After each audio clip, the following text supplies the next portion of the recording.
dalam sampul itu, dalam bungkusan kain itu, kulit harimau. Ish, ya Rasulullah, rindu sebenarnya.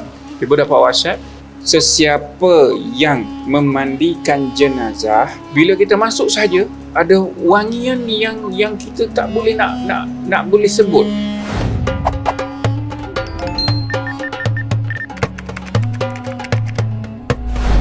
Jom sertai package membership kami. Hanya klik button join, kemudian pilih salah satu daripada 3 pilihan dan nikmati video-video eksklusif hanya untuk members only. Terima kasih. Assalamualaikum warahmatullahi taala wabarakatuh.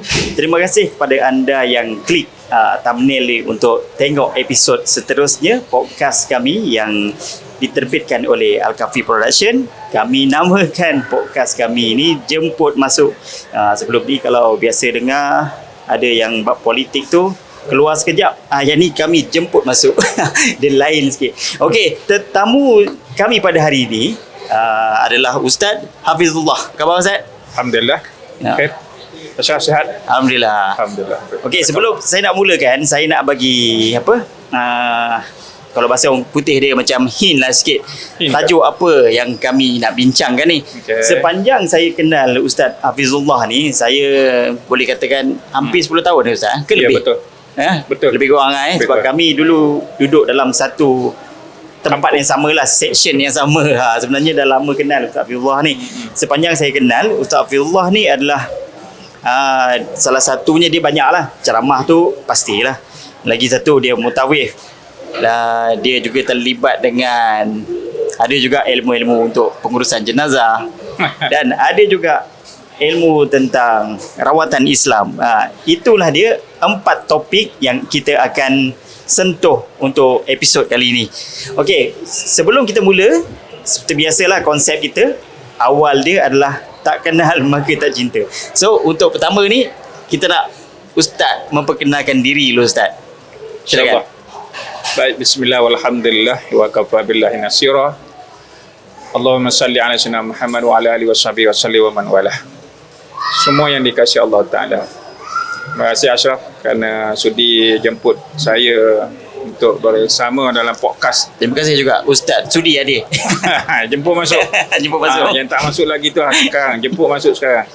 Okey, baik. Kerana itu semua apa yang nak diterangkan, pengenalan tadi kan? Pengenalan. Okay, pengenalan. Saya Hafizullah Abdul Aziz.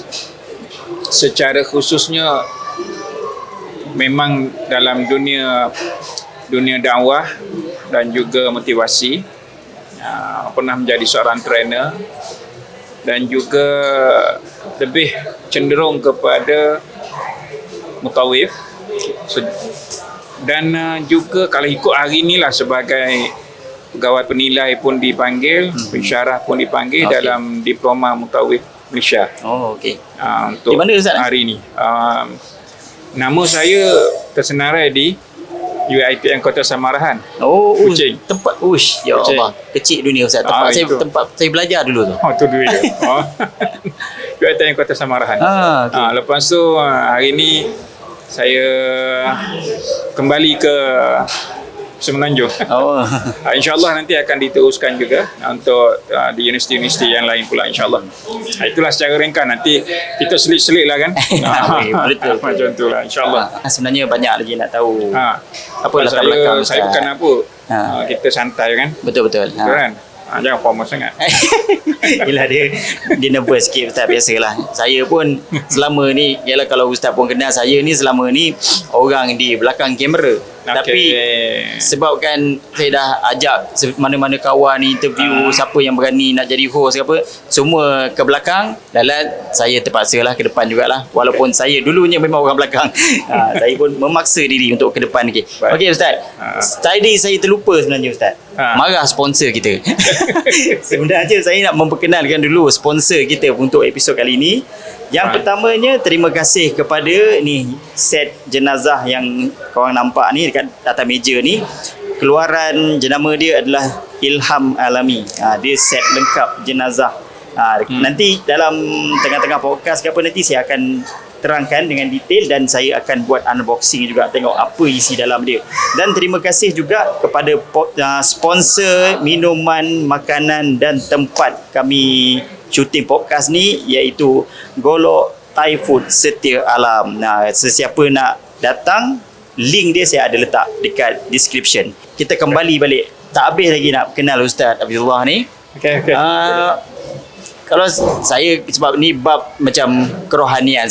Cuma saya nak tanya Ustaz dulu, asal pengajian Ustaz macam mana Ustaz? Mungkin Ustaz boleh ceritakan daripada Ustaz alam sekolah rendah dulu ke sampai habis pengajian Ustaz kat mana? Baik, Allahumma salli ala sayyidina Muhammad. Dari sudut latar belakang pendidikan, kita ada apa ni di aliran agama. Okey. Sebab saya Kelantan ni, orang Kelantan ni dia cenderungnya adalah pendidikan agama. Daripada sekolah rendah tu biasalah, sekolah kebangsaan, masuk sekolah menengah. Nama sekolah tak disebut lah. Tapi sekolah Mahat Amir Indra Putra, kemudian pergi ke Ar-Rahmah Kenali di Kebang Krian, tadi di Bacok. Ini antara sekolah-sekolah yang masyhur hingga ke hari ini, dah pun naik taraf sebagai Mahat. Kemudian sampai saya melanjutkan pelajaran di Universiti Muqtah Jordan. Okey. Dan kemudian cenderung kepada bidang latihan. Bila masuk bidang latihan ni, kita develop diri sebagai seorang trainer, ambil HRDF di bawah Kementerian Sumber Manusia. Kita ambil bawah JPK, Jabatan Pembangunan Kemahiran di bawah Kementerian Sumber Manusia juga, semata-mata untuk membangunkan potensi sebagai seorang penyampai, sebagai seorang pendakwah, sebagai seorang tenaga pengajar yang bukan bercerita tentang title seorang ustaz semata-mata, tapi kita elemen-elemen pendidikan ini kita gabungkan supaya kaedah penyampaian seorang yang dipanggil ustaz. Kenapa saya sebut dipanggil ustaz? Kerana saya pun rasa segan nak menggelarkan diri ustaz.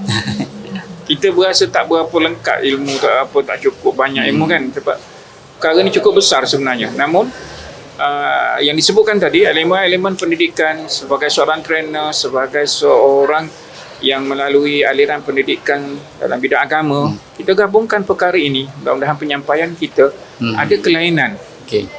Kenapa? Kerana kita faham bila dalam elemen dakwah, lebih lagi kita berada di masjid, yang datang itu masyarakat majoriti umur berapa? Selalunya warga pencen. Warga pencen. Itulah. Betul. Okey, warga pencen. Lepas tu berapa kerat orang muda yang sanggup untuk duduk. Betul. Mendengar. Kerana itulah saya bukan bicara tentang saya saja, tapi saya mengajak mereka di luar sana, para asatiza, bangunkan potensi sebagai seorang tenaga pengajar, bukan hanya memegang title seorang ustaz, tapi mampu untuk menyampaikan apa-apa ilmu yang nak disampaikan dalam konteks yang lebih menarik, penyampaian yang lebih orang kata nampak profesional, dan dapat memikat ke, dapat panggil pikat ke, dapat gamkan hati. Macam itulah. Orang yang mendengar pun rasa santai, boleh terima. Seorang macam itulah lebih kurang. Bila dia bahasa orang putih dia macam communication skill lah sebenarnya kan. Communication skill yang baik. Perkara ni boleh dipelajari. Betul-betul. Boleh dipelajari, insya-Allah. Yelah, betul lah Ustaz. Macam Ustaz cakap tu, saya secara jujurnya bukanlah saya nak kata saya ni banyak sangat mengaji, tapi saya Alhamdulillah Allah takdirkan saya sebagai cameraman yang rakam kuliah-kuliah. Dan memang sejujurnya memang ada juga beberapa ustaz yang padahal ilmu dia Masya Allah memang hebat, tapi bila penyampaian dia tak sampai tu, kadang-kadang penat juga kita fokus, tak faham-faham juga. Tapi sebenarnya ilmu dia hebat, cuba penyampaian dia membuatkan kadang-kadang saya jujur kadang-kadang fokus sampai mengantuk Ustaz. itu dah lebih fokus tu. Dah buat khusyuk, panas terus. Itu yang membuatkan mungkin orang-orang muda yang macam saya juga, mungkin itu kali pertama dia datang dan kali terakhir dia datang. Sebab dia akan cari ustaz lain pula yang mudah dia faham. Boleh jadi sebab begini. Dalam suasana hari ini, keadaan penyampaian kita bukanlah nak mengajak orang terlalu suka dengan apa yang kita sampaikan. Sampai keseluruhan majlis itu penuh dengan gelak ketawa semata-mata, tak. Namun dia boleh diselitkan. Betul. Boleh diselitkan, tak ada isu. Dalam masa yang sama, membuka ruang perbincangan dalam ilmu yang kita pelajari itu tidak dibawa seperti mana kita belajar. Okey, faham. Boleh? Maksudnya, contohlah, saya dapat soalan sebenarnya daripada Ashraf kan, Okey. dalam topik perbincangan kita ni kan. Iaitu salah satu topik yang dibincangkan tentang sabar kan. Okey, Okey kan. Ke saya yang buka mukadimah dulu. Tak apa. Tak apa, Kejap santai. lagi pun tak apa, saya hint je sikit. Sebenarnya list soalan saya tu, saya memang ada cakap. Dalam banyak-banyak tajuk, kenapa Ustaz Hafizullah memilih topik sabar tu? Pasal kalau sesiapa yang kebanyakannya area Shah Alam, Selangor, Kelang ni, memang kalau kuliah Ustaz Hafizullah, tajuk ni mesti ada sabar tu. Kenapa dalam banyak-banyak topik Ustaz pilih sabar? Okey. Dah masuk dah soalan pertama. Itulah. Okey, Allahumma salli ala Muhammad. Saya nak kembalikan tadi. Boleh. Baik. Bila bawa topik sabar ini, kan, topik sabar, perkara ini terlalu luas, terlalu besar, dan bila kita menyampaikan pada masyarakat di luar sana mengikut apa yang kita dapat, apa yang kita telaah, apa yang kita orang kata menulis dan segalanya, dan cara menyampaikan seperti mana yang itu, Okey. balik awal semua. Siapa yang nak dengar ni? Kan? Sebab benda sabar ni bukan benda yang terlalu mudah seperti jari yang orang boleh capai. Dia perkara yang daripada bermulanya seorang tu punya akal yang sihat, akal yang waras, sampai dia meninggal, perkara ni tak mampu ditinggalkan. Mesti dan wajib ada dalam setiap individu. Baik, kembali kepada soalan kenapa topik ini. Baik, saya ulang.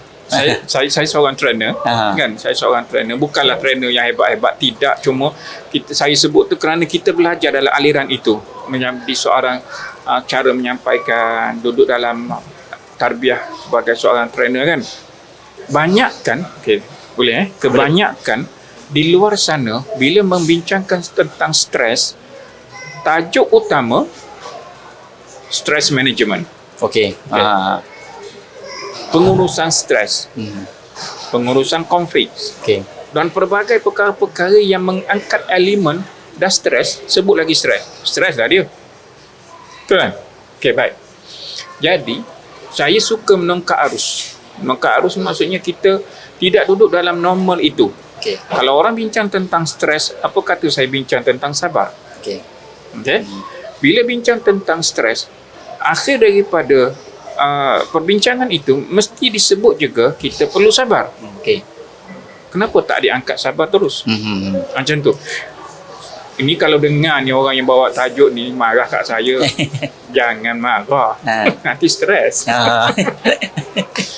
Saya tak nafikan ilmu yang ada. Betul kan? Kan setiap sesuatu kan ada ilmunya. Betul lah. Tadi tak nafikan ilmu yang dibawa oleh trainer di luar sana, tenaga pengajar di luar sana tentang stres. Saya tak nafikan, ilmu tetap ada. Baik, balik kepada soalan kenapa? Kerana perkara ini diterangkan secara jelas oleh Allah Ta'ala dalam Al-Quran berkaitan dengan sabar. Lebih daripada 103 kali kalimah sabar diulang dalam Quran. Dan hujah yang kita sampaikan memang tepat diambil daripada sumber utama dalam agama. Betul kan? Dan disandar pula dengan hadis-hadis. Kenapa, lagi sekali, kenapa ambil topik ini? Kerana saya bukan nak melawan model stres. Tak. Kita nak bawa satu pendekatan yang lain, perbincangan yang tak dibawa oleh orang lain, dan nak berhujah atas perkataan yang dibawa dalam masyarakat. Tahu dia sebut apa? Tak tahu Tak tahu. Dia kata gini, senanglah sebut. Yang kan senang tu sabar. Senanglah sebut.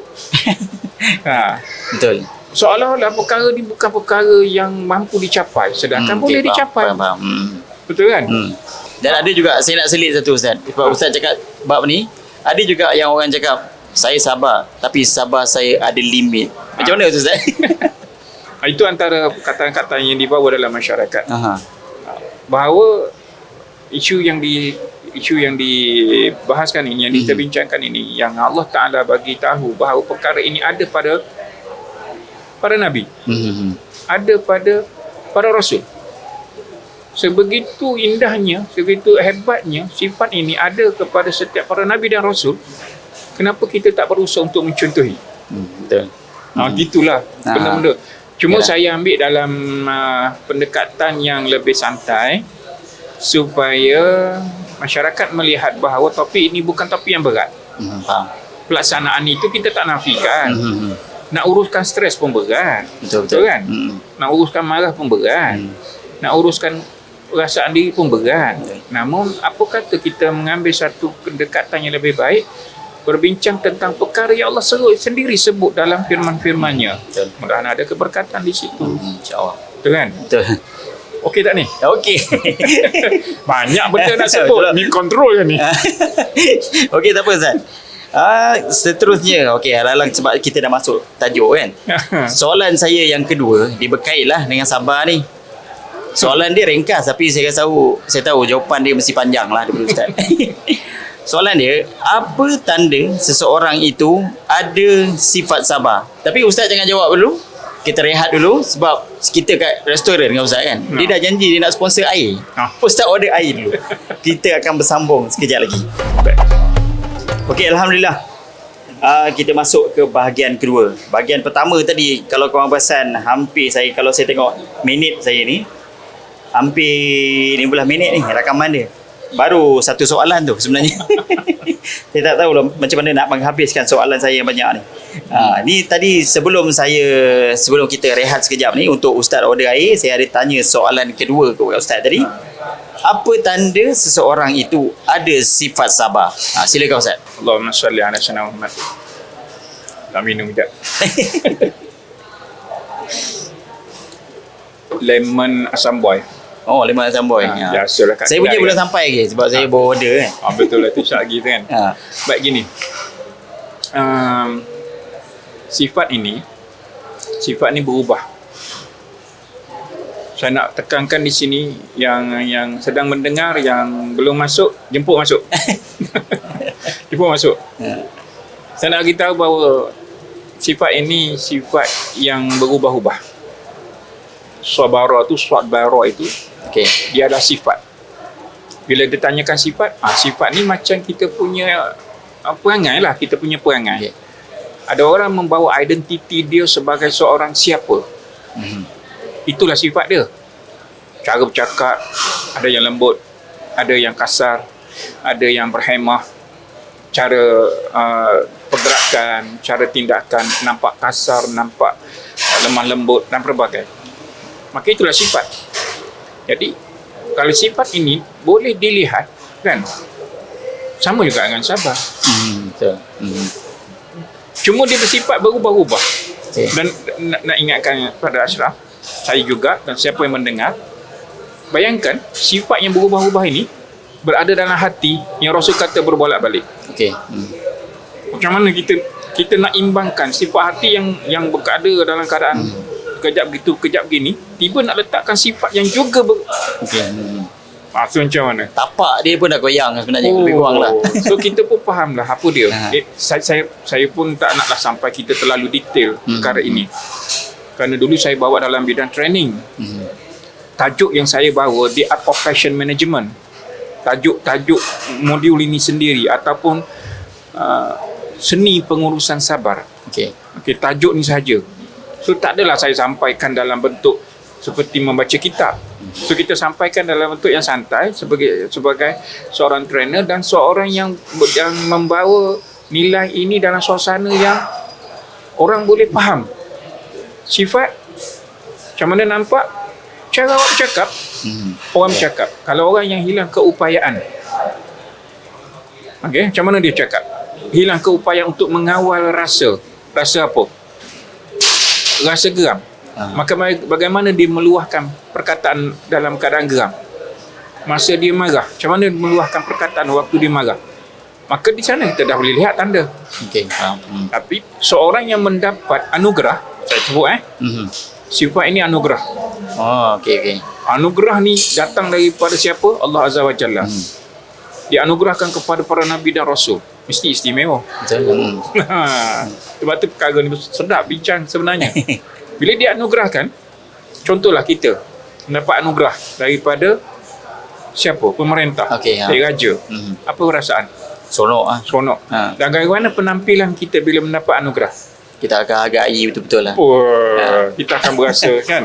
Kita rasa apa? Lepas tu kita bergerak dalam masyarakat yang orang tahu yang kita mendapat anugerah itu. Takkan awak perangai. Betul. Kita kawal lah kan? Betul. Kita kawal lah diri kita. Sebab apa?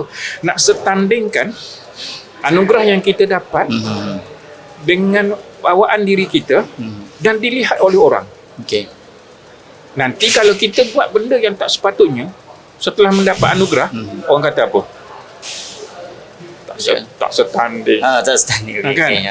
tak sepadan, dapat anugerah hebat, perangai macam sambunglah, tak payah sambung. Betul kan? Okey, faham. So itulah disebutkan. Macam mana nak tahu ada tandanya? Seperti mana orang yang mendapat anugerah. Macam mana dia membawa diri? Okey. Oh, itu istimewa. Tak apa tu lah. Tak apa. Ya, sebab dia ada berkait juga. Saya nak tanya sebab ustaz cakap benda tu anugerah kan. Dia berkait dengan soalan saya seterusnya. Saya simpulkanlah soalan ni. Soalan tadi panjang pula ni. Tak apa, santai-santai kan. Adakah sabar ni, yalah sebab ustaz cakap tadi dia anugerah kan. Adakah untuk dapatkan anugerah sabar ni dia ada latihan ke, ataupun ustaz mungkin boleh kongsikan amalan ke doa macam mana untuk menarik anugerah sabar ni lebih kurang. Masya Allah. Tapi sebelum dijawab, saya nak tanya balik. Pada pengalaman, pengetahuan ataupun apa-apa maklumat yang Ashraf lalui, kalau disebut tentang sabar itu sendiri, apa yang Ashraf bayangkan? Kalau setakat sekarang ni yang saya terlintas, tak marah, macam tu lah, menahan marah, macam tu lah, sabar. Sebab tadi kan ada Ashraf sebut kan, saya sabar tapi ada betul. Ada batas ada kan? batas. Tak sabarlah tu. Itu sebenarnya tak sabar lah. Tak sabarlah tu. Sebab kau jangan main-main. Nanti jangan sampai aku hilang sabar. Betul. Selalu juga dia cakap tu. Macam tu kan? Tak kena kat engkau tak apa. Kena nanti kau tahulah. So, perkara-perkara ni berada dalam bibir-bibir masyarakat. Dan begitu lama perkara ini disebut-sebut, seolah-olah sifat yang istimewa ni, anugerah yang Allah rezekikan, Allah bagi kepada para Nabi dan Rasul, seolah-olah perkara ini tidak dilihat sebagai anugerah yang terbaik. Nah, kan boleh diminta, boleh orang kata boleh dipraktikkan. Cuma kita tidak mengambil ia sebagai benda yang baik. Saya ulang. Dianugerahkan kita sesuatu yang baik, kemudian kita ambil dan kita pakai mungkin untuk hari pertama, kedua dan ketiga. Kita jaga. Lepas minggu habis hilang tanggal tak endahkan. Yelah, tahulah memang dulu aku dapat. Lepas tu ulang-ulang dulu. Tapi kat mana yang anugerah yang kau terima tu? Ada dalam stor, berabuk. Rugi tak? Rugi.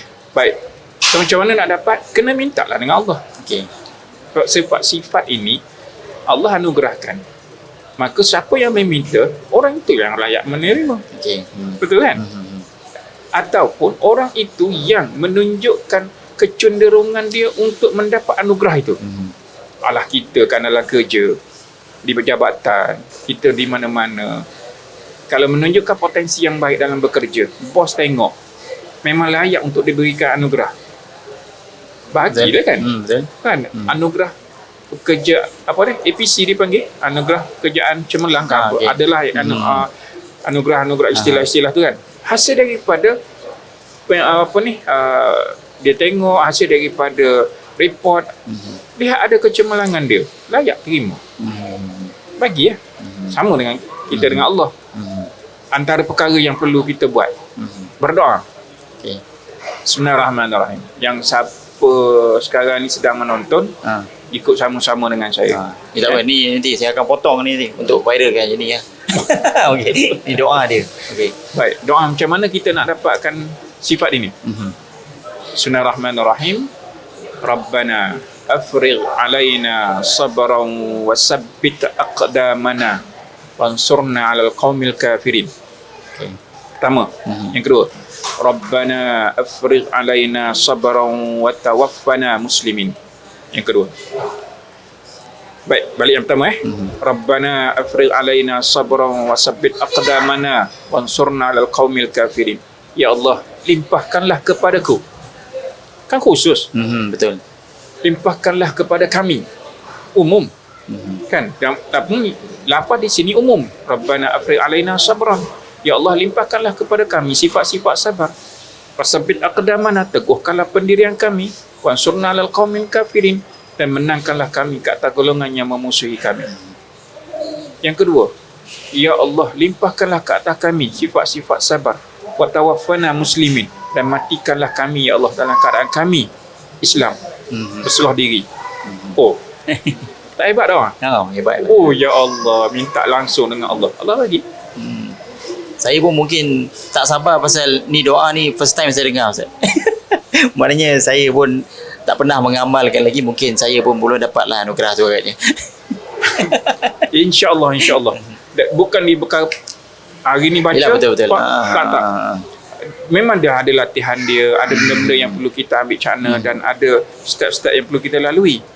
Namun bila dah bermula dengan meminta, memang kita nak, dan sebalik doa ini ada sejarah dia, ada kisah dia. Oh ya Allah, hebat. Boleh Faham. okey. Saya tahu sekali lagi mesti ada orang tanya, oh, doa tu kat mana? Tak apa. Kejap lagi saya memang akan suruh Ustaz, kalau boleh Ustaz carikan, kalau teks dia ada kat internet ke, kalau tak ada Ustaz tulis tangan, nanti saya akan letak dekat sini nanti. Dekat video ni saya akan letak nanti. Oi, tak apa, cari dalam Quran je. Kalau Ustaz boleh cakap ke ayat apa kalau Ustaz ingat? Tak nak, biar tunggu semua dulu. Baru Okey. baru pakai tunggu nak kata orang ni. Okey, itu kan marketing tu. Sebab saya takut makin lama kita bawa ke topik ni, pasal saya dah janji dengan Ustaz ni ada 4 topik saya nak bawa ni. Okey. Dan saya janji semua topik saya nak sentuh permukaan je. Sebab biasanya tetamu saya memang insya-Allah saya akan jemput sekali lagi, barulah kita fokus tajuk tu. Terus sekarang ni saya tutup dulu lah tajuk sabar ni. InsyaAllah nanti kita akan sambung ke episod 2, kita fokus tajuk sabar ni saja. Boleh. Okay. Saya pun risau juga, takut terlalu banyak menjelaskan. Padahal ni podcast ni kan kita santai. Yalah, santai je kan. Kita ambil elemen-elemen yang kita nak sentuh apa, lepas tu kita bincangkan kan. Betul. Saya pun risau juga, macam dah terlalu banyak dah saya nak. Macam kuliah pula. Itulah. Okey. Tak apa Ustaz. Okey. Kalau macam tu kita beralih kepada salah satu lagi bidang Ustaz, iaitu mutawif. Okey. Soalan pertama saya untuk bab mutawif ni. Okey, ni simple dulu lah Ustaz. Agaknya kejap saya nak ambil air. Tak apa, letak sini. Tak apa. Baru sampai air, baru boleh tengok logo ni. Okey, kembali tadi Ustaz. Yang ni soalan dia simple je. Agak-agak dia dah berapa kali sebenarnya Ustaz pergi umrah ni Ustaz? Allahumma salli ala sayyidina Muhammad. Jadi selalunya mutawif dia macam senang jawapan dia tak terkira sebenarnya. Dahsyat soalan ni, risau juga kan. Jemput masuk dulu. Sebenarnya begini. Allah. Saya mulakan apa panggil dalam bidang ini, mulakan mutawif, diri dalam bidang mutawif ni 2009. Oh, lama dah. Umrah pertama saya 2008. Okey. Dan bermula 2009 tu terhenti dengan COVID. Lepas tu sambung 2022 tu sampai sekarang. Maksudnya daripada 2009 berhenti dengan COVID. Okey. Lepas tu bila dah dibuka semula terus sambung Okey. sampailah sekarang dengan pelbagai agensi, dengan pelbagai syarikat. Kenapa berada dalam bidang ni ke? Berapa kali Berapa kali tak nak susah buat. kan? Segan Tak nak Ustaz. sebut, Berat, tak berat nak soalan sebut, tu. berat. Dengar saya yang bertanya yang senang sebenarnya Ustaz. Nak nanti kan sebab bidang mutawif kan dia memang selalu kan. Betul-betul lah. Jadi saya boleh sebut macam tadi lah. Saya bermula 2009, terhenti seketika COVID, lepas tu sambung balik 2022 sampai sekarang. Bilang sendirilah. Cuma saya sebenarnya okey, saya bagi clear kan. Sebenarnya niat saya tanya soalan tu, kadang-kadang ada orang dianggap kerja dia stabil, gaji besar, insya-Allah dia boleh pergi umrah. Saya bukan nak kata gaji mutawif ni kecil apa, bukan. Dia sebenarnya berkait dengan jemputan Allah. Betul Ustaz?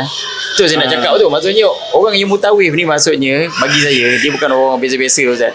Maknanya kalau lah ambil lah saya cakap sebulan 2 kali. Maknanya sebulan 2 kali Allah nak jumpa dia dekat bukan bumi haram lah. Macam tu saya maksudkan tu. Masya Allah. Masya Allah. Dia ni kontrol ni. Kontrol ni. Sebab Allahumma salli ala sayyidina Muhammad. Sebab saya memang sangat cemburu dengan mutawif Ustaz. Cemburu yang baik ni. Cemburu yang baik ni. Dia begini. Kerjaya ini bukanlah satu kerjaya yang dikomersialkan pada satu ketika dulu. Tak. Benda ni soalannya dia macam budak bellboy. Okey. Orang anggap, alah kau kerja mutawif kan? Kau lah kena angkat beg. Okey. Kau lah kena jaga jemaah daripada airport ke airport. Soalannya macam tu. Betul. Oh tak. Bila saya berada dalam bidang ini sebagai pensyarah, dalam syarah diploma mutawif Malaysia ni kan, saya boleh sebut Malaysia. Okey. Sebab ini memang bila CG tu keluar ada jabatan negara. Oh, okey.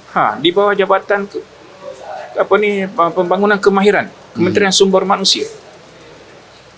Dan saya bernaung di bawah Professional Mutawif Development International College di UKM Beranang. Itu Indo. Indo di situ. Itu Indo. Oh, okey. Sama sahabat saya Ustaz Halim. Jadi mutawif ni paling faham ginilah semua yang mendengar sekarang. Apa dia? Pelayan tetamu Allah. Bila pelayan tetamu Allah, jangan anggap dia lah yang kena angkat beg, dia lah nak kena apa semua. Tak. Dia sedang menyambung tugas Rasul. InsyaAllah. Macam mana kalau kata tugas Rasul? Sesiapa yang datang ke Baitullahil Haram, selain dia menjadi tetamu Allah, ada pelayan yang menyantuni mereka. Saya ulang, bukan angkat beg. Semata-mata. Bukan tak boleh bantu. Memang bantu. Tapi memfahamkan tujuan ibadah ini untuk kamu menyerahkan seluruh rasa kamu kepada Allah. Maka perjalanan ini mesti disantuni oleh orang yang ada kemahiran. Siapa? Itulah mutawif. Tu yang kena training tu. Sebab tu kena training. Sebab tu kita latih. Bukan cerita tentang tadilah. Itu beg saya. Takkan awak tak boleh angkat? Tak, itu kerja hotel. Mutawif ni satu benda yang cukup hebat sebenarnya. Cukup hebat. Amat indah. Kalau Ustaz kata hebat tu, saya nak simpulkan soalan sikit. Ni soalan santai sikit Ustaz. Sepanjang mungkin berapa tahun Ustaz cakap tadi mutawif? Lebih kurang? Lebih 10 tahun dah Lebih kurang Okey. Apakah antara mungkin pengalaman, tak kisah, pengalaman lucu ke, sedih ke, menyirap ke, tapi tadi baru sentuh bab sabar pula tu, tak boleh sentuh bab tu. Apa pengalaman? Okey, senang. Pengalaman yang paling Ustaz ingati tentang sepanjang Ustaz jadi mutawif ni. Perkara pertama yang ada pada mutawif memang sifat sabar tadilah. Memang dia kena hadam sungguh. Kerana dia nak layan kerenah manusia. Lepas tu saya pesan kepada anak didik, saya sebut apa? Jangan cuakkan jemaah anda. Lepas tu pengalaman ni, saya tak tahulah nak simpulkan yang mana. Saya nak sebut ataupun nak kaitkan dengan orang lain kah, nak kaitkan dengan diri sendiri kah, sebab tak tahu mana satu. Sebab dia cukup, dia satu perkara yang cukup indah. Tak tahu, saya pun termenung-menung sejak saya dapat soalan dan lepas tu ditanya pula malam ni. Sebenarnya sampai kali ni saya blur, saya tak tahu nak cerita yang mana. Sebab dia terlalu indah. Dan terlalu banyak. Dalam mana tahu Ustaz punya kisah ni boleh menarik minat untuk orang ceburi bidang mutawif ni. Ustaz kena kongsikan. Kalau sebagai kerjaya, hari ini telah diangkat sebagai kerjaya tau. Okey, sekarang ni okey. Dah mendapat sambutan. Alhamdulillah.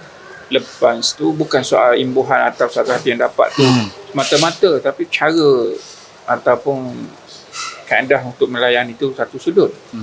Cuma yang saya perlu tegaskan di sini, bila menjejak kaki sahaja di Baitullah Haram ini, satu benda yang perlu letak dalam rasa, seluruh rasa dirilah, bahawa kamu sedang mendapat layanan daripada Allah Azza wa Jalla. Yang Ashraf sebut tadi, duit banyak, kenapa tak pergi? Oh, nantilah. Dia bukan soal nanti. Betul. Soal nak ke tak? Nak ke tak? Dia bukan semata-mata nak jadi seorang mutawif semata-mata, tak. Nak menjadi tetamu. Maksudnya nak mengerjakan. Orang tu sendiri nak mengerjakan umrah. Contoh ni antara yang disebut oleh sahabat saya, senior saya masa belajar dulu, dan Allah tempatkan dia sama syuhada salihin wa hasunna ulaika rafiqa. Dia dah kembali kepada Allah Ta'ala, pamurah. Satu masa ditanya saya, kau nak umrah tak? Kata tak ada orang yang tak nak pergi umrah. Kau nak pergi bila? Tengoklah. Dia berkata satu kataan yang sampai melekat hari ni. Kau tak boleh sebut macam tu. Kenapa? Kalau nak pergi, nak jadi tetamu Allah, kau mesti menunjukkan rasa nak pergi tu. Okey. Rasa nak pergi. Ya, rasa nak pergi. Bukan sekadar rasa sahaja, tapi kena isytihar bila nak pergi. Okey, faham. Okay? Contoh. Saya berkata, kau nak pergi bila? Tengoklah. Tak boleh, kena sebut. Itulah umrah pertama saya, 2008. Bermaksud, dia pernah sebut, dia pernah ajak saya 2007 lah. Okey. Betul kan? 2006, 2007, macam itulah. Jadi, kau nak pergi bila? Kata tengok. Tahun depan? Maksud tu tahun 2007. Okey, baik. Sebut 2008. 2008 bulan Ramadan sama dengan mak dengan ayah, arwah mak arwah ayah. Allah makbulkan. Alhamdulillah. Saya kata aku tak ada duit. Kau bukan cerita soal duit. Memang perlukan duit, dia kata. Memang perlukan duit untuk koskan semua kan. Tapi isu sekarang ni bukan soal duit dulu nak disebut. Kau nak tak? Nak. Tengok. Betul. Kita pun rasa pelik kan? Kalau kita lah duduk dalam perbincangan kita dengan tanpa pemahaman yang baik, kita orang awam, mak ada duit macam mana nak pergi? Betul kan? Itu pergi logik lah. Itu logik lah. Betul. Mana boleh? Tak ada duit. Nak bayar tiket lagi, hotel lagi, dan apa-apa kan? Soalannya, duit tu menjadi perkara pertama yang menyebabkan kau boleh pergi ataupun tidak. Itulah pelajaran yang saya dapat. Jadi saya nak cakap kepada semua Ashraf dan siapa-siapa yang mendengar, jemputlah masuk. Apa dia? Saya nak beritahu, bila meletakkan rasa dan menyatakan hasrat, contoh 2008, maka Allah mudahkan segala urusan, duit itu mengiringi. Macam tu. Ustaz punya jawapan tu macam dia berkait dengan soalan saya next ni. Seterusnya ni. Tu saya jadi serba salah nak tanya ke tak ni. Tapi sebelum tu memang macam takdir Allah lah sebenarnya. Saya sebenarnya ni sejujurnya. Tadi petang tadi isteri saya cakap dengan saya, tahun depan kita pergi umrah Tapi bila Ustaz jawab macam ni, saya rasa bersalah Ustaz. Sebab semalam tadi saya cakap dengan dia, kita mana ada duit. Maknanya bila Ustaz dah bagi jawapan macam ni, balik kejap lagi saya kena jumpa isteri saya. Saya minta maaf saya salah jawab tu. Jawab sekarang. Sama sekarang dalam dia tu. Saya jawab macam tu je. Pasal saya pun memikirkan logik. Mana ada duit, kita simpanan tak ada. Saya terus macam skeptikal lah bahasa orang Sebab tu bila Ustaz cakap ni, saya kejap lagi saya balik dan jumpa isteri saya. So isteri saya tanya balik soalan tu, dan saya akan jawab cara Ustaz tu dah.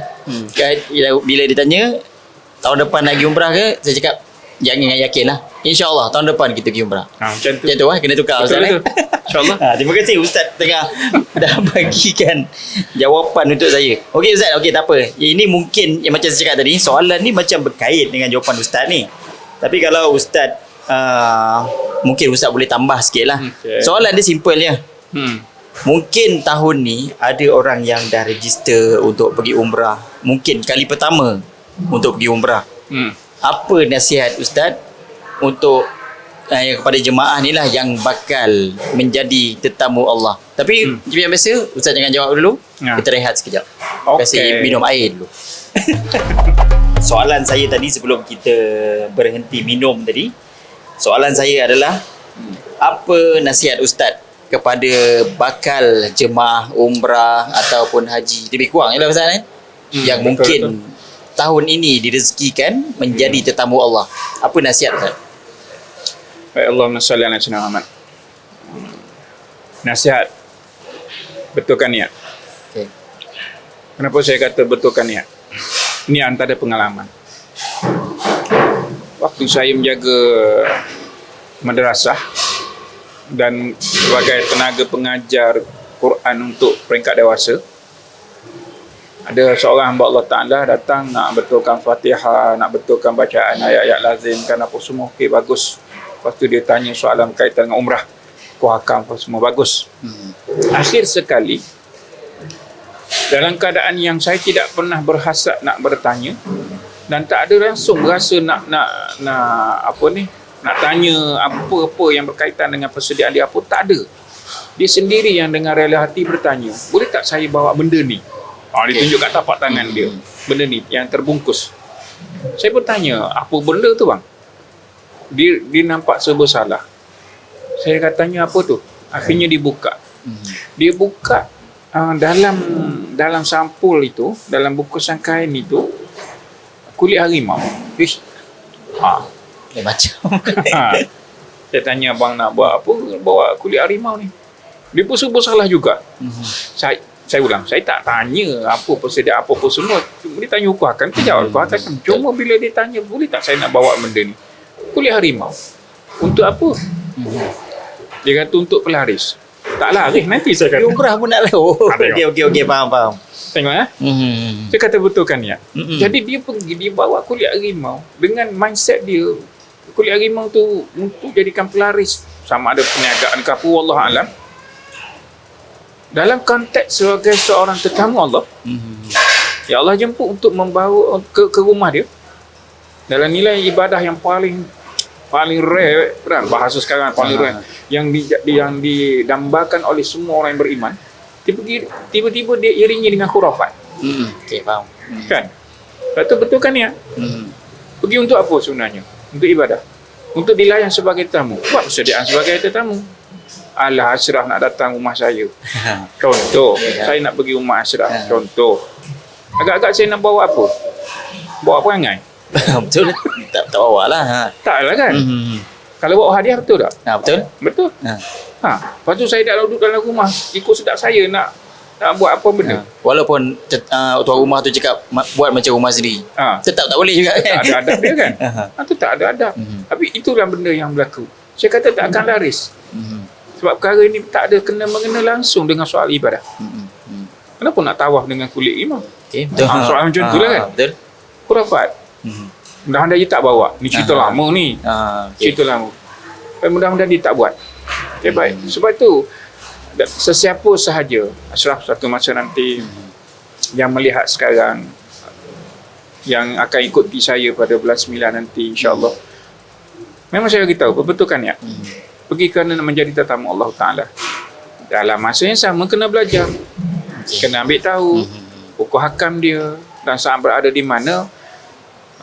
Waktu dia berada di Mekah nanti, di Madinah nanti, memang dalam kursus umrah kita akan terangkan.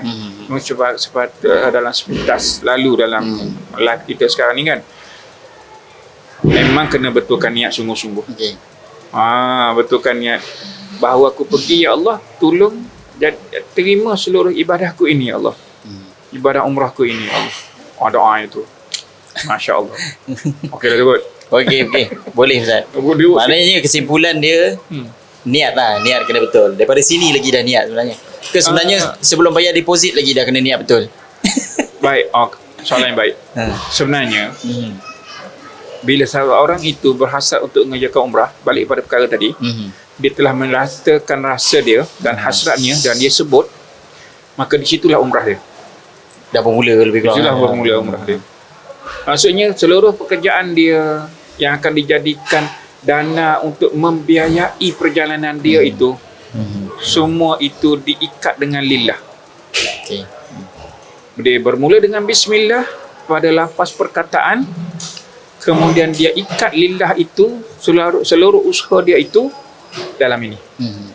Hati dia pegang, ya Allah, saya kalau ikut cakap benda ni ya Allah, dia memang makan dalam. Sebab kita jumpa banyak benda yang ya Allah Ta'ala bagi tahu, kalau kau nak betul-betul nak, akan jumpa. Boleh saya kongsi satu? Boleh. Memang lagi saya suka Ustaz kongsi. Saya tak ingat tahun ke berapa.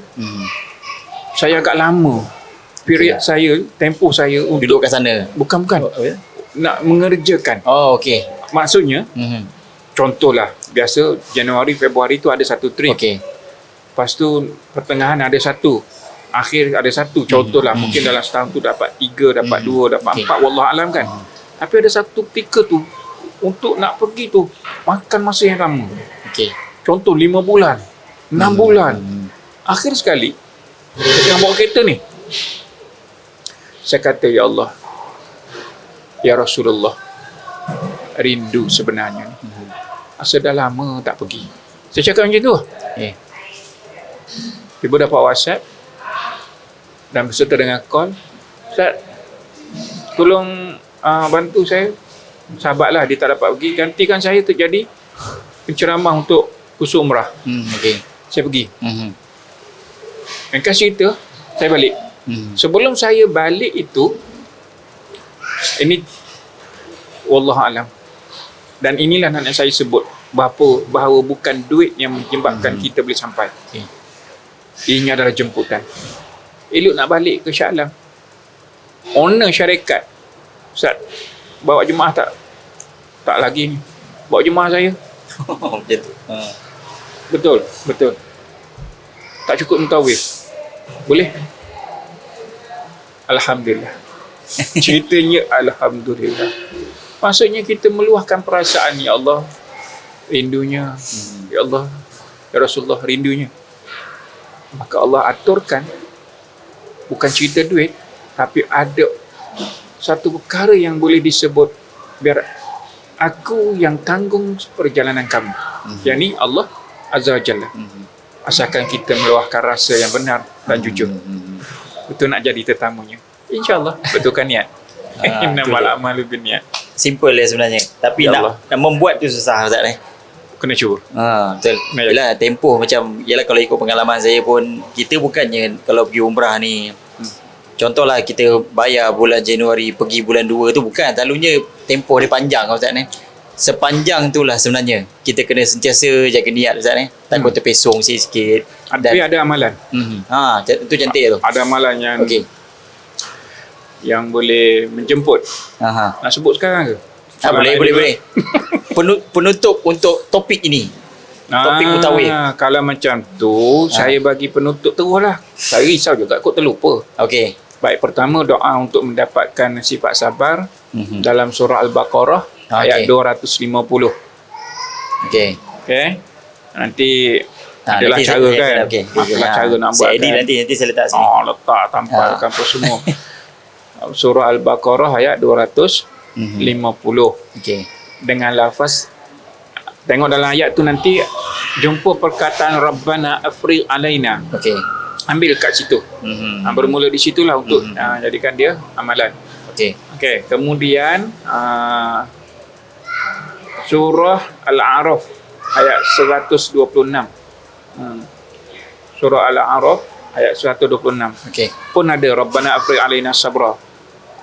Ambil yang kat situ sampai akhir, jadikan doa dan baca bila-bila masa yang sesuai untuk diri, bacalah, amalkanlah.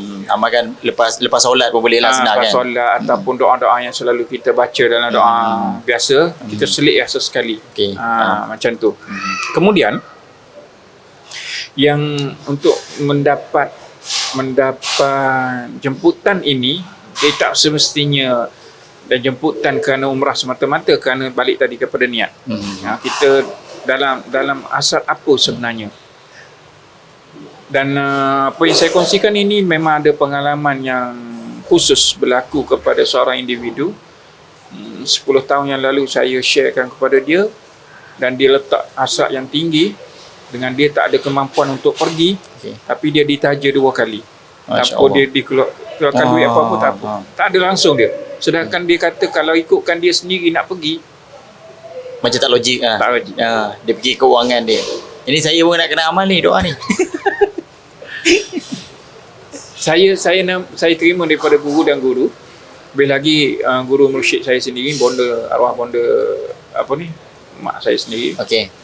Dan dia terima daripada guru-gurunya, aliran gurunya kemuncak daripada aliran Tok Kenali lah. Okey. Dia panggil syukur ahli syurga. Okey. Saya bacakan dulu. Okey. Bismillahirrahmanirrahim.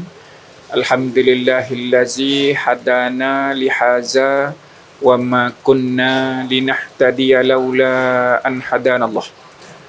Itu lafaz syukur ahli syurga yang bersyukur kepada Allah saat dia berada dalam syurga. Oh, insya-Allah. Dia melafazkan syukur itu sesama ahli syurga. Asyraf berada dalam syurga, saya berada dalam syurga. Amin. Amin. InsyaAllah. InsyaAllah. Lepas tu kita bertembung, kita pun lafaz. Alhamdulillahillazi hadana lihaza wa ma kunna linahtadiya laula an hadanallah. Allah dah ajar bagaimana nak bersyukur seperti mana ahli syurga di dunia. Saat itu kita lafazkan untuk melihat bahawa pembuktian Allah itu benar. Maka dia amalkan doa ini, Allah izinkan kepadanya dengan apa yang dia sendiri min haitsu la yahtasib. Saat dia letakkan hasrat, niat yang benar dan jujur kepada Allah, ya Allah tolonglah aku, ya Allah aku tak ada apa pun, tak ada kemampuan nak pergi, ya Allah. Tapi tolonglah ya Allah, aku rindu pada rumahmu, aku rindu pada Rasulmu. Maka dia dijemput Allah Ta'ala. Dia tak disangka-sangka kan? Tak disangka-sangka. Macam tu, itu doa ahli syurga. Masya-Allah. Tak apa, teruskan dulu. Minum air. Kontrol. Okey, sebab Ustaz pun macam Ustaz cakap tadi, Ustaz takut apa topik ini terlalu panjang ke apa. Okey, sebelum saya terlupa, saya nak ingatkan balik untuk episod kali ini, saya nak berterima kasih kepada, ni belum habis lagi, ni saja je nak ucap terima kasih ni. Cuma saya tak tahu nanti kalau dah lepas saya dah upload video ni, dengar ke tak bunyi bising-bising ni, sebab sekarang ni lokasi yang membenarkan dan menaja tempat podcast ni tengah nak tutup kedai lah. Untuk hari ni punya operasi, bukan tutup bankrupt apa, dia nak tutup operasi hari ni. So itulah, kalau ada dengar bising-bising tu minta maaf lah, dia orang tengah kemas. Tapi kami podcast dia masih benarkan lagi. Dan terima kasihlah kepada owner kedai ni, iaitu nama kedai dia Golok Thai Food Setia Alam. Link saya ada letak dekat ruang description. Dan satu lagi Ustaz, saya nak minta izin. Saya nak tunaikan hajat sponsor saya. Dia minta saya unboxing sikit kotak ni. Salah satu lagi sponsor untuk episod kali ini iaitu daripada jenama Ilham Alami, iaitu set lengkap jenazah. Dan sebelum saya terlupa, siapa-siapa yang nak beli set jenazah ni, saya akan letak link dekat ruang description juga. Boleh klik nanti untuk beli. Okey, saya nak unboxing sekejap Saya nak tengok apa yang dikatakan lengkap tu. Sebab owner dia ada dekat depan saya ni. Sila. Saya tunjuk je, dia akan cakap lah apa benda barang tu. Sambil-sambil tu saya sedang mengawal diri dengan penuh keinsafan. Ustaz boleh rujuk-rujuk dulu soalan-soalan saya. Tengah-tengah duduk macam ni kan. Saya jenazah duduk kat depan. Tak insaf lagi. Inilah kita dibakar jenazah. Ni mungkin kali pertama ke Ustaz Oh ya, insaf okay. ni. Ni saya nak tanya dulu owner, ni apa ni? Akar Sintuk. Sintuk. Ni akar sintuk. Saya tak nak terangkan lah apa fungsi dia, apa semua kan panjang sangat pula. Saya nak unboxing sikit-sikit je. Okey, ni kita apa lagi? Okey, ni kapas biasalah kan. Ni kapas yang untuk tutup rongga-rongga, betul? Okey, ada juga dalam ni. Ni. Kemenyan yang ni bukan serbuk Kentucky Ni betul kemenyan Apa ni Ustaz? Gaharu. Owner dia pun lupa. Nampak sangat dia suruh budak office dia yang buat ni, bukan dia yang buat.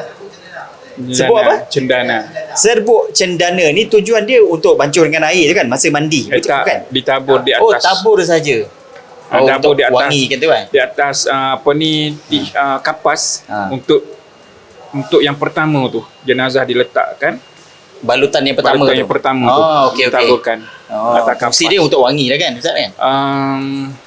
Dia bukan wangi semata-mata, tapi dia ada fungsi yang lain maksudnya dari sudut apa yang nak sebut, takut salah sebut pula. Macam kita letak kunyit dekat daging apa kan, dia ada kental dia.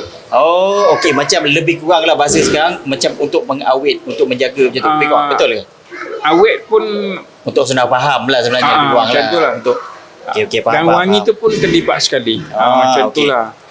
Sekarang ni Ustaz dah tunjuk dah dia punya watak-watak kepakaran bab jenazah dia yang kita akan sentuh kejap lagi.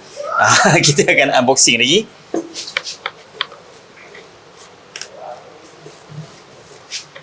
Ni apa? Okey, ini sarung tangan untuk yang akan menguruskan jenazah. Ini kapur barus. Okey, ni kapur barus. Kapur barus orang faham lah ni. Yang ni air mawar. Air mawar ni fungsi dia untuk wangi kan? Untuk dibancur dalam air, untuk bilasan. Oh, untuk bilasan. Okey, ini kain kapan, baju gamis dan tali untuk ikatan. Dan produk ni dia ada berbeza lelaki dan perempuan, betul lah. Untuk lelaki dia akan ada helaian 3 helai. 3 helai untuk lelaki dan perempuan 5 helai. Betul Ustaz 5 helai perempuan. Itulah dia. Maknanya kalau siapa tekan link kat bawah nanti untuk letak dalam add to cart tu, dia akan pilih lah sama ada jenazah untuk lelaki atau perempuan.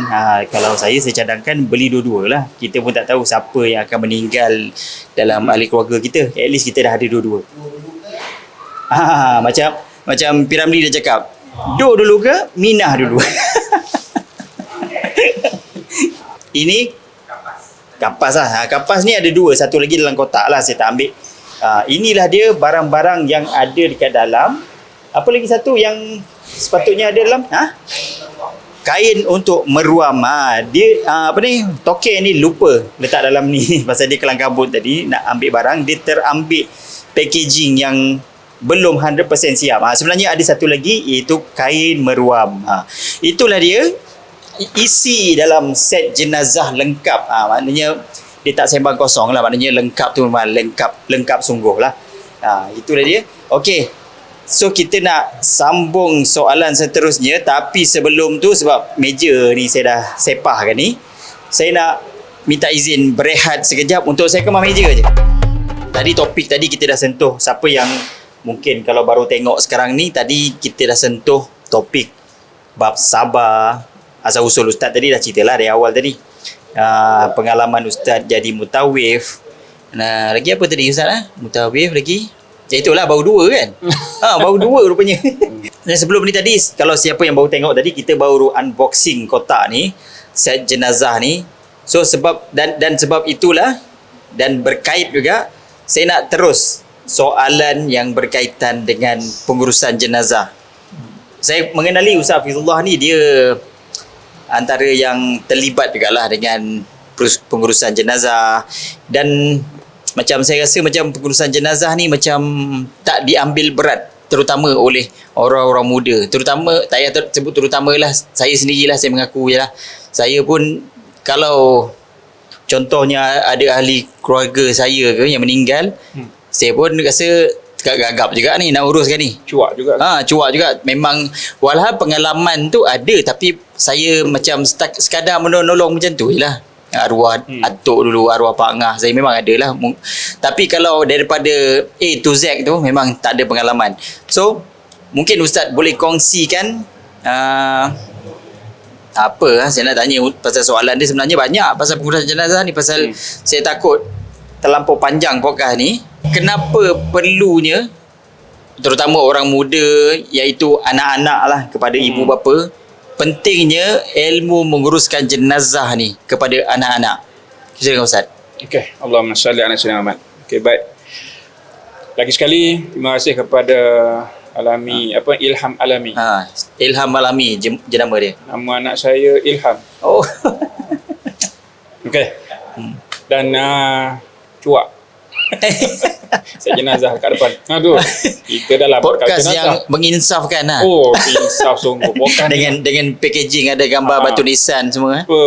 Inilah podcast yang saya sertai ataupun live dalam apa-apa kan. Ada set jenazah. Sebelum ni saya juga adalah seorang yang menyampaikan kursus pengurusan jenazah di sekolah-sekolah dan juga di kolej-kolej. Okey. Okey. Tajuk modul saya, kafankan diriku. Modul ia memang cerita tentang pengurusan jenazah. Cuma kita nak tunjukkan catchy-nya tajuk itu, kafankan diriku. Betul. Siapa yang bakal kafankan kita? Orang lain. Tak ada orang kafankan kita sendiri. Apa ni, kita mengafankan diri kita sendiri kan? Mesti ada orang lain yang akan tolong kafankan kita. Maka bila kita melihat kepada kafankan diriku, bermaksud setiap daripada kita mesti tahu macam mana nak kafankan orang. Betul. Betul kan? Siapa-siapa yang berada dalam konteks sebagai seorang manusia yang akan bertemu dengan kematian. Kalau tanyalah soalan diri sendiri, siapa yang nak kafankan diri dia? Betul kan? Siapa nak kafankan diriku? Mesti ada orang yang berkemahiran. Maka tanggungjawab ini diambil oleh ahli keluarga dahulu. Ahli keluarga dulu. Saya sedih sebab satu ketika pergi ke rumah sebab dapat panggilan kerana ada kematian. Saya pun pergi. Bila pergi tengok jenazah di atas katil dengan keadaan tak tertutup apa pun lagi. Okey. Yang meninggalnya anak. Lelaki perempuan tak? Lelaki lah. Okey. Saya pun pergi tengok. Kenapa macam ni? Ahli keluarga blur. Ahli keluarga jadi terpinga-pinga. Tapi ada satu benda sebenarnya mereka sorok. Asal agak-agak apa? Sorokkan keadaan jenazah ni. Situasi dia.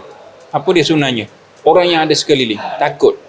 Oh, okey. Tiba jadi takut padahal yang ada dia kat atas katil tu anak dia. Bila dah mati, tak ditutup, sekurang-kurangnya ambillah kain lepas, kain tudung, kain apa saja, tutuplah jenazah itu sebagai penghormatan. Betul. Itu kes pertama. Kes yang kedua, anak tak masuk dekat. Tak masuk dekat. Kenapa? Dalam perkataan yang amat sedih. Takut nak pergi dekat dengan mak. Pada mak sendiri tu. Pada mak sendiri. Takutlah Ustaz. Takut. Itu mak kamu kan? Dia tak berani nak angkat muka. Kenapa? Kerana ini tak suka saya sebenarnya. Tapi saya kena beritahu. Ada di kalangan kelompok manusia dan termasuk saya buat satu program dekat peringkat college. Dan peringkat sekolah. Penutup tu last kali kan kita praktikal bila sebut kafankan diri. Maksud kita akan tunjukkan cara nak kafankan. Daripada step pertama, jari potong kain lagi. Kita tunjukkan ukuran apa semua, buat tali, semua buat. Penutup, maksudnya bila dah dikafankan, sentap saya. Sebab guru sendiri yang sebut, pocong. La ilaha illallah. Ya Allah, saya jadi bersin kat sini. Dalam masa tu ilmu sahabat dah ada. Aku kafankan cikgu tu sendiri. Masa tu. Disebut tu jadi pocong. Maka dalam mindset manusia bila meninggal dikafankan gitu jadi pocong. Salah ni, salah, jangan begitu. Tak ada manusia nak menjadi kehidupan akhirnya sebagai benda yang dilaknat, benda yang ditolak oleh Allah Ta'ala. Kita di kafan ini dalam suasana yang cukup indah. Kita dimandikan, kita diwudukkan, kita nak jumpa Allah Azza wa Jalla. Kenapa disebutkan kafan itu betul? Pocong. Itu yang saya akibat tengok movie lah Ustaz tu. Ya. Dia tengok jangan pandang belakang ke apa kot. Itulah. Asal pakai kod sikit dah kula. Lompat-lompat letak azimat kat dahi. Yang tu Cina tu. Ayo ya Allah. Jadi orang Islam nak kena labelkan juga. Maksudnya title dia bila dah ke macam tu pocong. Salah, jangan sebut gitu. Tak boleh. Kalau saya buat ni memang saya geram. Tapi saya tak marah. Nak bagi tahu. Walaupun benda ni mengisafkan saya depan mata. Tak apa, tapi nak kita tahu apa? bahawa perkara ini adalah keutamaan untuk belajar dan betulkan mindset. Jangan melihat bahawa setiap jenazah yang dikafankan sempurna itu datang satu kataan pocong. Jangan sesekali kita nak pergi kepada Allah Azza wa Jalla dan suasana yang didoakan dan diminta dimaafkan. Oh, kita nak bawa fitrah. Tengok kita ada berapa persalinan dengan bajunya, dengan sebelum itu dimandikan. Lepas tu kain ruam tu kan. Okey, Kain ruam tu tahu tugas untuk apa? Membuang sisa najis yang terakhir. Okey. Ditekankan Tekan kat perut, perut tu diangkat, tekankan, lepas tu bawa. Siapa yang patut kena buat ni? Sekiranya ahli keluarga sendiri kan. Oh ya Allah, best. Dia buat lembut ya. Oh, satu ketika kan, saya berhadapan dengan kematian orang-orang yang saya kasih, yang dia kasih. Kita saling kasih mengasihi kerana Allah Ta'ala yang meninggal ayahnya. Saya panggil habis anak-anak dia. Okey. Masuk kamu semua, masuk. Saya bantu mandikan sekali dan suruh anak-anak, walaupun orang masjid ada yang dah bertugas untuk memandikan jenazah, dia hanya bantu siramkan air sahaja. Sekejap-sekejap. Yang lain hampir 90% saya suruh anak-anak. Saya ajarkan seorang-seorang buat begini. Santuni ayah kamu dengan baik. Dia tunjukkan cara. Maka perkara ini jangan bawa highlight yang besar, fardu kifayah.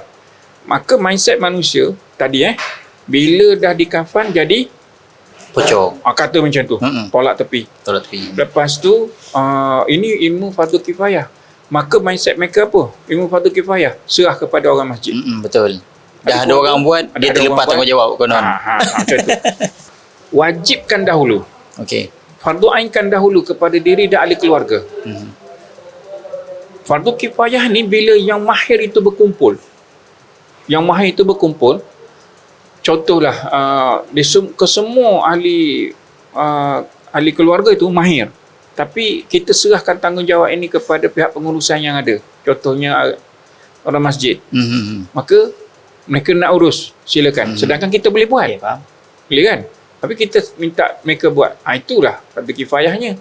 Atau kita semua ahli keluarga memang mampu buat. Cuma kesempatan tu tak ada. Mungkin ada tu yang jauh apa semua. Kan ada seorang je. Maka yang bertanggungjawab menguruskan orang masjid, orang surau, atau kawan-kawan yang lain. Barulah fardu kifayah itu jatuh kepada orang-orang yang berkeahlian. Okay. Ini belum apa-apa fardu kifayah. Kau tak belajar apa pun. Nak marah lah ni. Siapa nak kafankan kamu? Macam tu. Itulah. Saya tetap nak tanya soalan ni. Mungkin Ustaz pun mungkin ada banyak pengalaman menguruskan jenazah ni. Mungkin ada pengalaman lain. Soalan saya, pernah tak antara jenazah yang Ustaz pernah uruskan tu, dia macam situasi dia agak macam luar biasa sikit lah. Tak kisahlah yang baik ke yang buruk, yang mungkin Ustaz nak kongsikan yang baik lah. Dan lanjutan kepada soalan tu, saya terus masuk sekali soalan terakhir untuk topik ini. Mungkin Ustaz boleh kongsikan amalan untuk meninggal dalam husnul khatimah. Oh, Masya Allah. Soalan yang menyebabkan cuak. Dah lah, insaf. Kan? Tapi saya nak bagi tahu begini lah. Allahumma salli ala sayyidina Muhammad. Jawapan saya mengikut apa yang Rasul suruh buat. Okey. Boleh Okey, boleh. Saya ambil maksudnya terus. Rasul bagi tahu kepada kita semua. Dan mereka bertanggungjawab dalam pengurusan jenazah. Sesiapa yang memandikan jenazah lalu dia menyembunyikan aib itu, atau dia menyimpan keistimewaan apa-apa semua sekalipun, dan lebih lagi aib itu, maka dia dapat apa? Maka dia adalah orang yang berhak untuk mendapat keampunan daripada Allah Azza wa Jalla. Sebab apa banyak Allah nak ampunkan, itu hak Allah Ta'ala. Namun bagi mereka yang melihat dan mereka menyimpan dan mereka menjaga, maka mereka berhak mendapat keampunan. Jadi jawapan dia, saya tak ceritakan apa-apa kerana saya nak minta Allah maafkan saya. Kenapa? Kerana saya menyembunyikan perkara itu. Walaupun perkara itu baik yang mungkin boleh menjadi pedoman ke dekat orang. Betul, perkara itu boleh katakan baik dan boleh kita ambilkan sebagai satu pedoman ke ataupun satu motivasi kan. Cuma dia termasuk dalam perkara menceritakan. Ustaz ambil pendekatan macam itulah senang. Sebab Ustaz nak beramal dengan pesanan Rasulullah tu. Walaupun saya memandikan mak saya sendiri, Okey. waktu mak meninggal, bersama ahli keluarga, dengan adik-beradik apa semua. Kalau saya menceritakan itu, kau nak bagi tahu mak kau bagus. Oh tak. Okey. Kau nak bagi tahu orang yang kau buat itu, dia mesti hebat, wali ke apa semua. Tak. Biarlah apa yang kita dapat, apa yang kita itu sebagai untuk diri kita. Kenapa? Kerana mudah-mudahan satu masa nanti, orang yang menguruskan kita, mengkafankan saya, adalah orang yang sama menjaga segala aib dan kelebihan. Allah Ta'ala alam. Serah pada Allah. Mudah, senang macam tu Ustaz ni. Maknanya sesiapa yang direzekikan nampak lebih kurang mengalami mungkin ada jenazah yang baik ataupun kurang baik tu, biarlah dia simpan untuk motivasi dia sendiri. Senang Ustaz ni. Semoga dia dapat janji yang telah disabdakan oleh Rasulullah tu. InsyaAllah. Allah mudah, maafkan. simple ya Ustaz punya amalan dia. Tapi sebenarnya saya cakap simple, tapi sebenarnya bukan simple tu. Kita ni anak-anak zaman sekarang ni Ustaz ni nak viral. Jenazah senyum, ambil gambar, share. Sampailah ahli keluarga marah, baru delete. Pernah juga terfikir macam kononnya nak kongsikan pengalaman. Tengok macam jenazah senyum ke, macam kita jarang nampak kan. Tapi sebenarnya tak baguslah sebenarnya, walaupun tanda-tanda yang baik tak perlulah sebenarnya. Biarlah orang yang direzekikan tengok depan mata saja simpan. Okey. Dan untuk mungkin untuk sebenarnya inilah tajuk utama kita Ustaz. Dah ujung-ujung baru nak masuk topik utama. Ustaz ni yang saya tahu selain mutawif, ni kita masuk balik bab lebih kurang macam travel agent punya, travel agency. Macam Ustaz selalu pergi umrah dan umrah dan ziarah kan. Kebanyakan yang saya tahulah, kebanyakan travel ni kalau ziarah selain Mekah Madinah, yang antara yang popular adalah Mesir, mungkin Turki, Yaman, dan jarang orang sebut Jordan.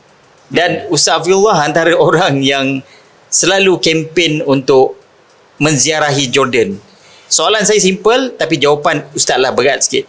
Kenapa Jordan? Kenapa Jordan? Soalan saya dua perkataannya. Aduh, Masya Allah, tabarakallah. Allahumma salli ala sayyidina Muhammad.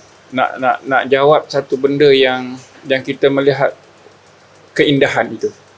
Okey. Kenapa Jordan? Ya, bukan soal saya belajar kat sana semata-mata. Tak, dia bukan soal itu. Dia sebenarnya permata yang disembunyikan. Okey. Saya boleh cakap macam tu. Dia sebenarnya keindahan yang disorokkan. Kenapa ya? Dia bumi yang penuh dengan keberkatan. Bumi yang penuh dengan keberkatan. Selepas kewafatan baginda Rasul Muhammad SAW, para sahabat kan hijrah. Dan dia dikenali sebagai dataran Syam. Okey. Dataran Syam ni terkumpul di atasnya beberapa negara yang telah berpecah hari ini. Madinah, Mekah, Oman, bawah lagi Yaman, naik ke atas Syria, Iraq, termasuk Jordan sekarang, Palestin. Itu kan dataran Syam. Tapi dipecahkan. Dipecahkan menyebabkan berlakulah geopolitik yang berlaku hari ini dan tempat tidak menjadi tumpuan. Kenapa? Kerana di sana disimpannya satu perkara yang cukup indah, permata yang disorokkan, bumi yang penuh keberkatan, sedangkan di sana adanya para nabi, di sana adanya para sahabat yang dicintai baginda Rasul Muhammad sallallahu alaihi wasallam. Oh ya Allah, bumi yang penuh dengan keberkatan sebenarnya. Tapi Petra yang diangkat sebab dia termasuk dalam 7 perkara ajaib di bawah Gazette UNESCO. UNESCO kan? Petra yang diangkat. Apa-apa cerita saja, tak pergi Petra ke? Oh pergi. Tapi bukan itu yang kita nak highlightkan, bukan tak nak pergi. Kat sana kan ada Sayyidina Muaz. Kat sana kan ada siapa ya? Ja'far bin Abi Talib. Kan sepupu Rasul tu, abang pada Sayyidina Ali. Kan di sana kan ada Abu Rawhah, penyair Islam yang agung. Ketiga-tiga ni syahid dalam perang Mu'tah. Melawan Rom, pertama kali lawan Rom. Dan satu-satunya perang yang disaksikan oleh baginda Rasul Muhammad SAW dalam bentuk mukjizat. Seperti adanya screen kat depan, Rasul boleh sebut satu-satu orang-orang yang dikasihi, yang dicintainya syahid dalam perang itu. Dahsyat. Perang Mu'tah, panjang cerita, tak payah cerita kat sini. Ringkaskan aja. Nanti kita akan buat episod khas. Tapi bila dia tanya, kenapa Jordan? Kerana dialah bumi yang penuh keberkatan. Di sana adanya para sahabat yang bergerak dalam usul dakwah, menyebarkan agama sampai ke sana. Adanya Nabi Syuaib daripada jalur keturunan Arab, daripada Quraisy. Sama dengan Rasul kita. Bangsa Quraisy kan. Arab Quraisy. Adanya pembantu Nabi Musa alaihissalam. Okey. Nabi Yusha bin Nun. Yusha bin Nun. Yang bawa bakul. Sehingga ikan yang ada tu terjun dalam sungai, dalam air. Kan? Di Jordan jugalah di sebenarnya. Jordan. Ashabul Kahfi. Okey, betul. Abu Ubaidah yang gigit besi tertusuk dalam rahang baginda Rasul. Kat sana. Sahabat dia yang syurga. Maka siapa yang pergi di sana, bukan cerita Petra semata-mata.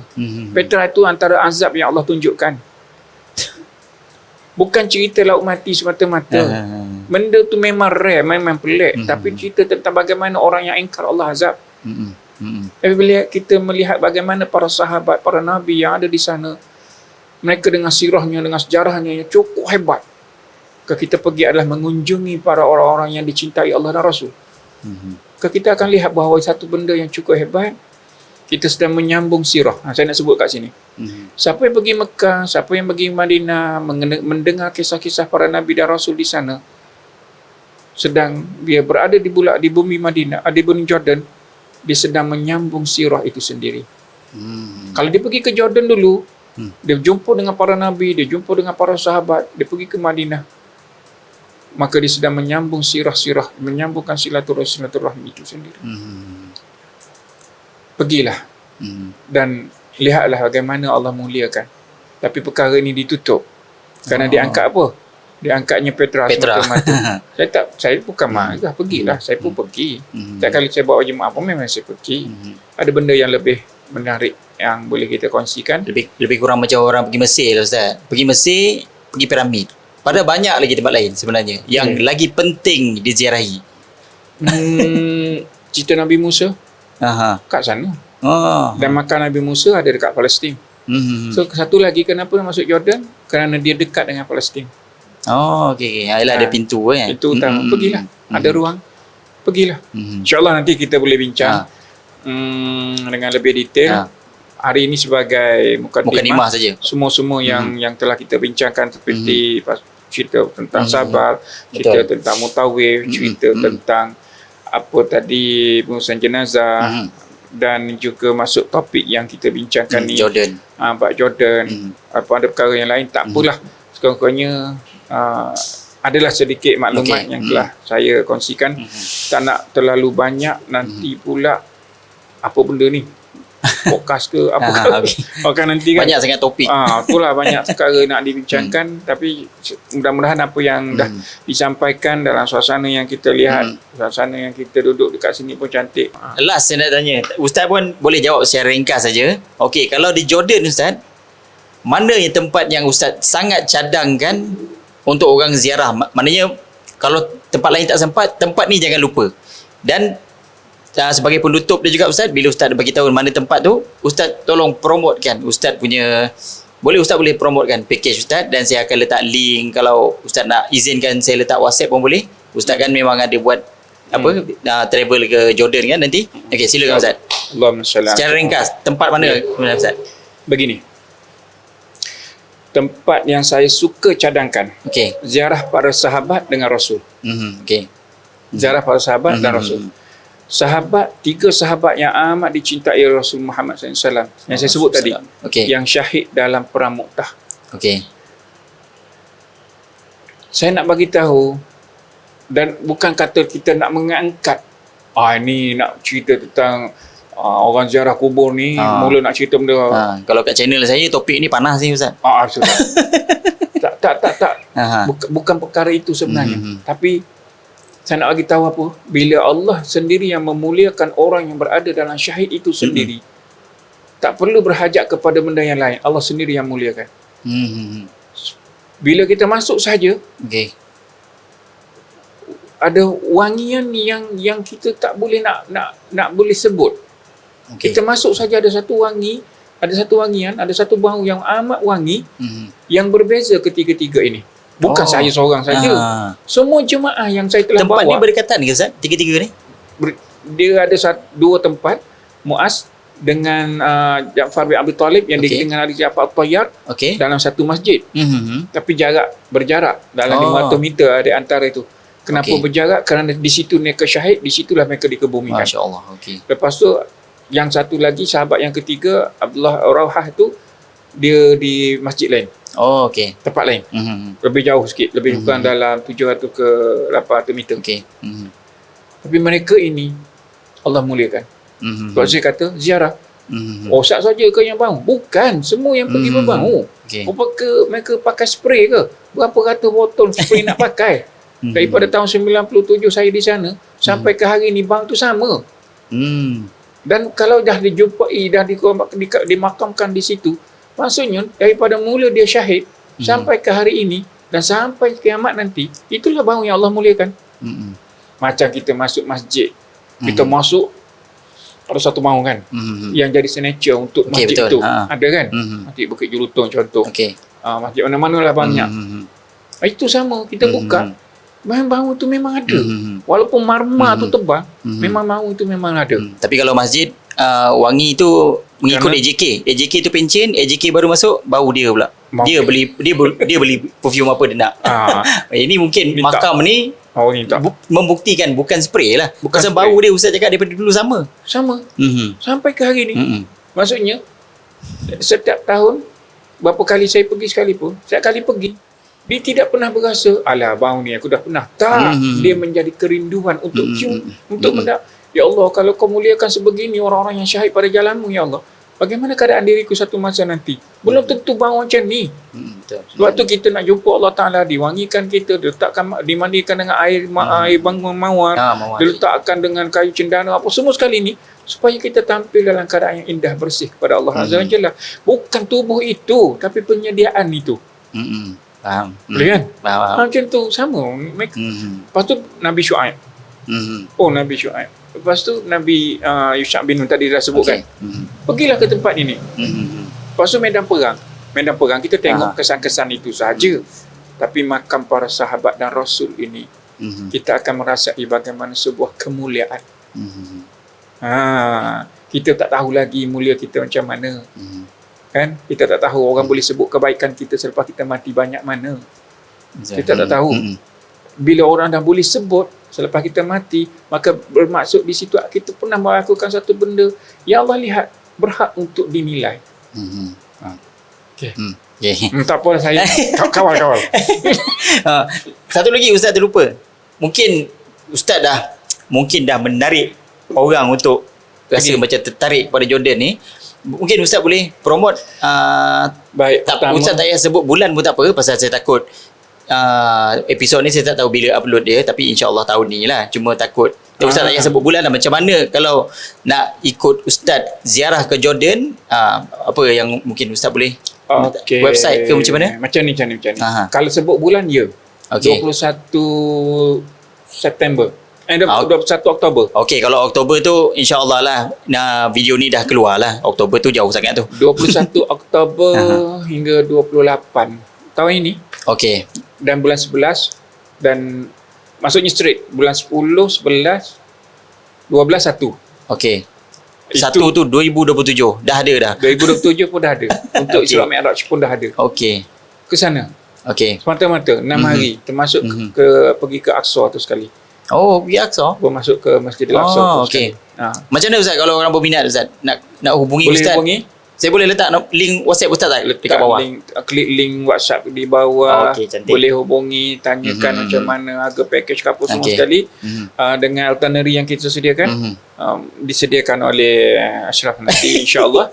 Boleh Aha. Dan boleh beli sekali dengan ini. Set jenazah. Set jenazah dengan harga 2 279 279 untuk diinfak ke mana-mana. Setakat masa rakaman ni bos dia kata 279 lah. 279. Saya tak tahulah, takut besok-besok diesel naik, takut dia pun naik juga. Saya pun tak tahu Ustaz. Dia macam ni, dia kalau tak boleh bagi 279 bagi 300.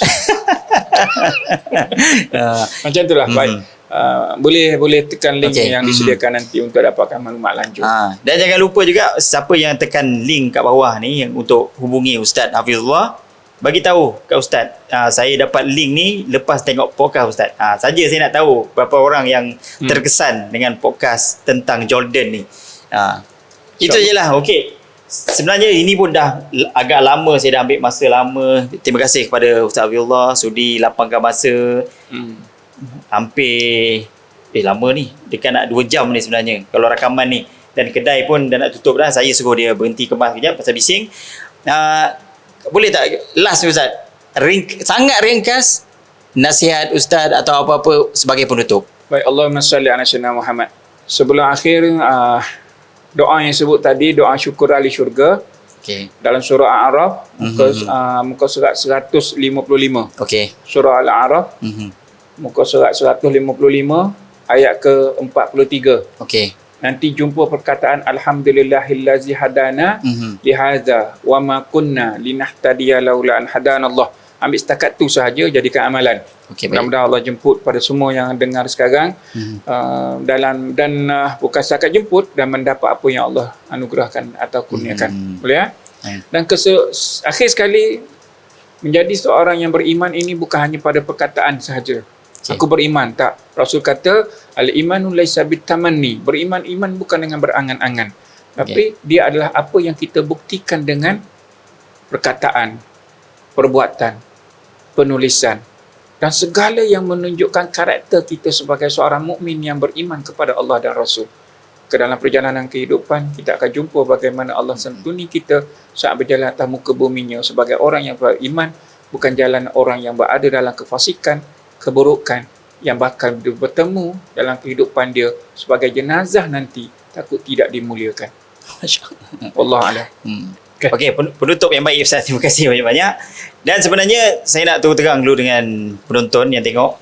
Terima kasih tengok sampai ke jam ini, waktu ini. Sebenarnya saya ada hutang sebenarnya. Daripada awal tadi saya ada cakap satu lagi topik tentang, antara satu lagi kelebihan Ustaz Hafizullah adalah tentang rawatan Islam. Tapi sebabkan masa mencemburui kita, saya hold dulu topik ni. InsyaAllah saya tanya live tu dekat Ustaz. Kalau saya jemput Ustaz sekali lagi, Ustaz sudi tak? InsyaAllah. Saya buka QR terus. InsyaAllah.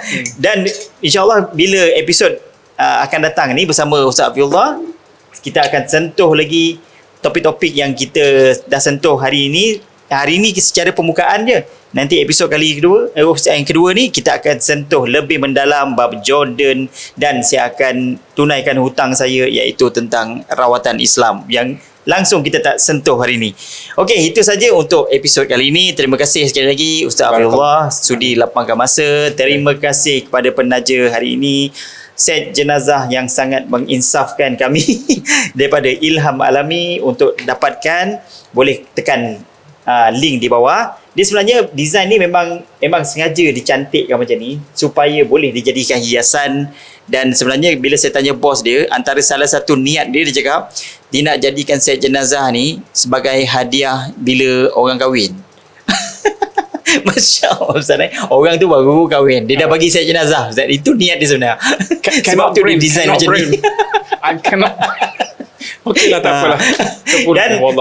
Dan terima kasih juga tak terhingga juga kepada penaja lokasi dan makan dan minum kita pada hari ini, iaitu Golok Thai Food Setia Alam. Kalau nak datang, boleh tekan link dekat bawah. Saya ada bagi link map dan Google Map dan Waze.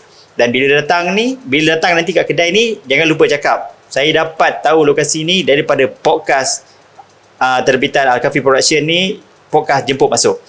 Itu saja daripada saya. Minta maaf jika ada kekurangan dan salah tutur bicara. Sampai di situ saja. Assalamualaikum warahmatullahi taala wabarakatuh. Barakallah. Jumpa lagi.